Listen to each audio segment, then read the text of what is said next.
یہ پہلے ایک اہم سوال آیا تھا ڈاکٹر اسرار رحمۃ اللہ علیہ کے بارے میں، وہ میں پڑھ لوں. وہ ایک اہم سوال میری نظر سے گزرا تھا. یہ کسی نے سوال پوچھا ہے، ڈاکٹر اسرار احمد صاحب رحمہ اللہ تعالیٰ عالم نہیں تھے، کسی مدرسے سے بھی نہیں پڑھے تھے، پھر بھی اتنا دین کا کام کیا جتنا ہمارے کسی اکابر علماء نے نہیں کیا، اور نہ ہی ابھی کوئی ایسا کام کر رہا ہے اتنا مؤثر. اس کی کیا وجہ ہے؟ یہ بہت زیادہ غلو کیا ہے. یہ کہنا کہ ہمارے اکابر میں کسی نے اتنا دینی کام نہیں کیا جتنا انہوں نے کیا. ہماری قوم میں ایک بڑا مسئلہ یہ ہے کہ نفرت بھی اعتدال سے ہٹ کے اور عقیدت بھی اعتدال. یہ ڈاکٹر اسرار نے خود بھی کبھی یہ دعویٰ نہیں کیا ہوگا کہ جتنا میں دین کا کام کر رہا ہوں میں نے کیا، کسی اور نے نہیں کیا. یہ بعض لوگ نا اپنے بڑوں سے بھی آگے نکل جاتے ہیں. بڑے بڑے اکابر ہیں جن کے ایسے ایسے خدمات ہیں کہ آپ کی سوچ، آپ ایک محدود کمرے میں بیٹھے ہوئے ہیں. ڈاکٹر اسرار رحمۃ اللہ نے دین کا بہت کام کیا، لیکن یہ کہنا کہ سب سے زیادہ کیا یا جتنا انہوں نے کیا اتنا کسی نے نہیں کیا، یہ غلو ہے، مبالغہ ہے. بعض لوگوں کا کام عوام میں ہوتا ہے بہت، جیسے میرا کام پبلک میں ہے. اب میں کہوں جتنا میں دین کا کام کر رہا ہوں دوسرے علماء نہیں کر رہے، یہ جھوٹ ہوگا. یہ کیا ہوگا؟ بہت بڑا جھوٹ ہوگا. کیونکہ میں مدرسوں میں پڑھتا ہوں، مجھے پتا ہے کہ مدرسوں کی چار دیواری میں بیٹھ کے جو علمی کام ہو رہا ہے، جن علماء کا ایسے ایسے مشکل تحقیقی کام وہ کر رہے ہیں کہ اس کے لیے ٹھیک ٹھاک صلاحیت چاہیے، ٹھیک ٹھاک ٹائم چاہیے، اور انتہائی کم تنخواہوں میں وہ کام کر رہے ہیں. اگر وہ ریسرچ سینٹر میں نہ ہو، وہ یہ کام چھوڑ دیں تو آگے آپ، میں آسان مثال سے بات سمجھاتا ہوں. دیکھو، ایک کینسر کا ڈاکٹر آیا، دھڑا دھڑ بیسیوں ہزاروں مریضوں کا اس نے علاج کیا، اور سب ہسپتالوں میں وزٹ کر رہا ہے، یوٹیوب پہ اس کے کلپ آ رہے ہیں. اب آپ کو کینسر کا یہ ڈاکٹر جتنا کینسر کا علاج کر رہا ہے کوئی بھی نہیں کر رہا. تو وہ ڈاکٹر کہے گا بھائی میں عوام میں ہوں، لیکن جو لندن کے مرکز میں جو کینسر کے بڑے بڑے اسپیشلسٹ بیٹھے ہوئے ہیں نا، صبح شام کینسر پہ ریسرچ کرتے رہتے ہیں، ان کی ریسرچ ہے جو ہم آپ تک پہنچا رہے ہیں. یا ہمارے جو ٹیچرز ہیں جس سے میں نے پڑھا ہے وہ ہم سے زیادہ ایکسپرٹ ہیں، تو وہ محنت نہ کرتے تو ہم پیدا نہ ہوتے. تو ڈاکٹر اسرار رحمۃ اللہ نے بھی کوئی تفسیروں کا مطالعہ کرتے تھے نا. وہ تفسیریں کس کی لکھی ہوئی تھیں؟ وہ تو علماء کی لکھی ہوئی تھی ساری تفسیریں، اور وہ بتاتے بھی تھے. ڈاکٹر اسرار رحمۃ اللہ کی سب سے خاندانی بات یہ تھی کہ انہوں نے یہ دعویٰ کبھی نہیں کیا، علماء سے کٹایا نہیں ہے لوگوں کو. آج جتنے اسکالرز آ رہے ہیں نا جو عالم نہیں ہیں، ان کا وے آف ٹاکنگ جو ہے ایسا ہوتا ہے کہ بس ہم ہی ہیں، باقی سارے کیا ہیں؟ غلط ہیں. ڈاکٹر اسرار رحمۃ اللہ نے تو علماء کی خدمات کا اعتراف کیا، بر صغیر کے علماء نے کیا کیا خدمات کی ہیں. پھر وہ جو کتابوں کا مطالعہ کرتے تھے، جن اردو تفسیروں کو وہ دیکھتے تھے، وہ تو ساری بر صغیر کے علماء نے لکھی ہوئی ہیں. وہ انہوں نے بیان القرآن کا بھی حوالہ دیا جو مولانا رشید تھانوی کا لکھا ہوا ہے، مفتی محمد شفیع صاحب رحمۃ اللہ کی کتاب کا بھی حوالہ دیا. تو وہ تو اگر یہ علماء کتابیں نہ لکھتے تفسیر کی اتنی محنت کر کے تو وہ درس بھی نہیں دے سکتے تھے. تو یوں کہا جائے گا ڈاکٹر اسرار رحمۃ اللہ نے دین کی بہت زیادہ خدمت کی ہے. یہ کہنا کہ سب سے زیادہ کی ہے، یہ دعویٰ یہ بہت مشکل ہوتا ہے. بہت سے لوگ عوام میں نہیں ہوتے لیکن ان کا کام بہت زیادہ ہوتا ہے، اور بہت سے لوگ عوام میں ہوتے ہیں لیکن یوٹیوب کی سوشل میڈیا پہ نہیں ہے. وہ حضرت مولانا سرفراز خان صفدر صاحب رحمۃ اللہ علیہ جو گجرانوالہ میں ہوتے تھے، 20 سال انہوں نے تفسیر کا لیکچر دیا ہے، اور بہت ہی علمی لیکچر ہوتا تھا ان کا، لیکن وہ میڈیا پہ نہیں ہے.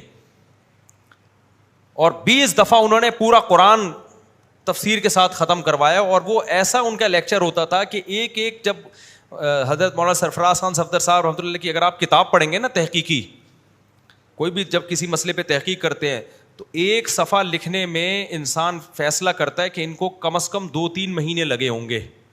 اس میں اتنی ریسرچ ہوتی ہے. کیوں؟ یہ تو اب یوٹیوب کی دنیا میں اور سوشل اور انٹرنیٹ کے ذریعے کتابوں کا مواد ہمارے پاس آ گیا. اس وقت ایسا نہیں ہوتا تھا.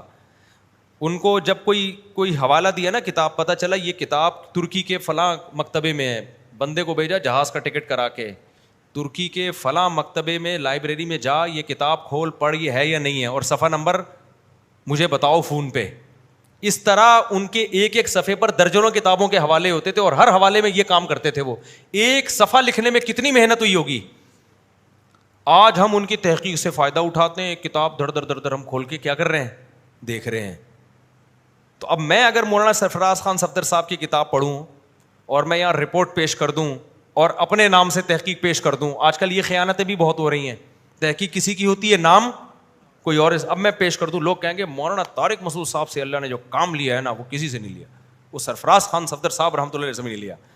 تو یہ بات آپ تو کہو گے لیکن جس سے لے رہا ہے نا وہ کہے گا بیٹا ایسا نہیں ہے. صحیح ہے نا, ہم نے ان کی کتاب سے بہت فائدے اٹھائے ہیں. تو یہ جتنے مناظر آ رہے ہیں نا مارکیٹ میں, جو چیلنج اور یہ اور وہ, ان کی اپنی تو 5 روپے کی تحقیق نہیں ہوتی, 5 روپے کی. یہ ساری دوسروں کی کتابوں کی سے تحقیقات چوری کر کے مارکیٹ میں لا رہے ہوتے ہیں. یہی وجہ ہے کہ دوسرے نے جو غلطی کی ہوتی ہے نا, یہ وہ غلطیاں کر رہے ہیں. 20 رکعت تراویح پہ ایک کلپ ہے, ایک ضعیف حدیث کسی نے پیش کی 8 رکعت تراویح پہ, اور دعویٰ کیا گولڈن سند ہے, گولڈن. ٹھیک ہے نا, حالانکہ وہ ضعیف سند ہے, گولڈن تو بہت دور کی بات ہے, وہ سلور کی سند بھی نہیں ہے, گولڈن کی کہاں سے ہوگی.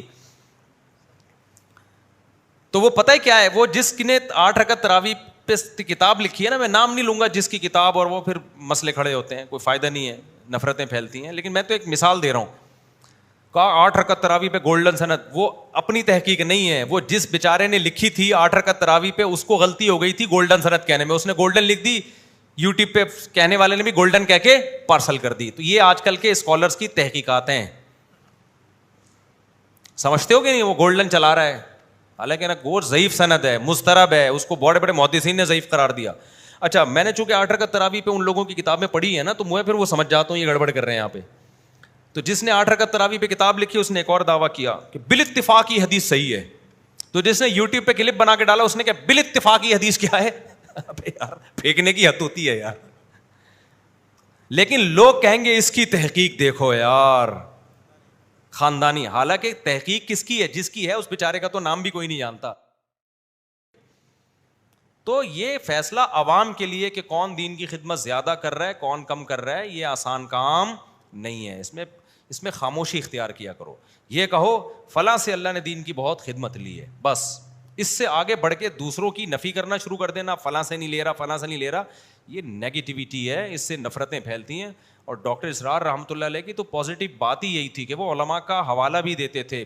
میں نے ان کا جب پہلا لیکچر سنا, میں ان سے بڑا متاثر ہوا. انہوں نے کہا میں باقاعدہ عالم نہیں ہوں, اور میں صرف و نحو میں ماہر نہیں ہوں, عربی گرامر.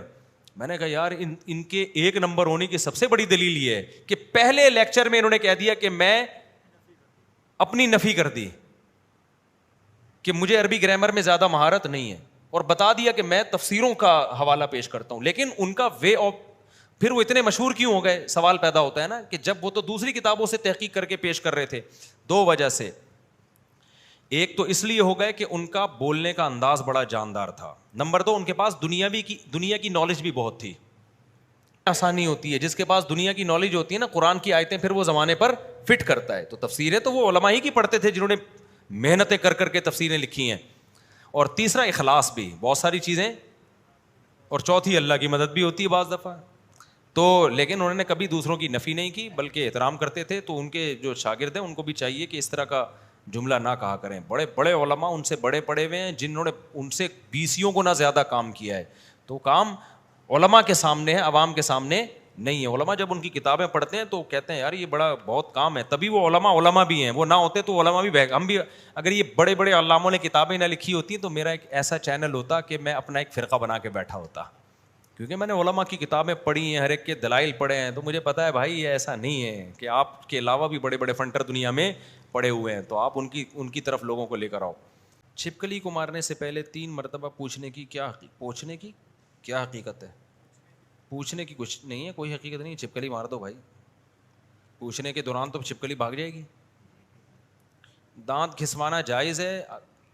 دانتوں کا گھسوانا خوبصورتی کی نیت سے حرام ہے, ناجائز ہے, تغییر خلق اللہ ہے. نبی صلی اللہ علیہ وسلم نے فرمایا لعن اللہ المتفلجات, جو عورتیں اپنے دانتوں کو گھسائی کر کے ان کے درمیان گیپ پیدا کرتی ہیں, ان پر اللہ کی لعنت. کیونکہ جیسے اللہ نے دانت دیے آپ کو ویسے ہی رکھنے پڑیں گے, بلکہ پورا باڈی جس طرح اللہ نے بنائی ہے اس میں ڈینٹنگ پینٹنگ کی آپ کو اجازت نہیں ہے,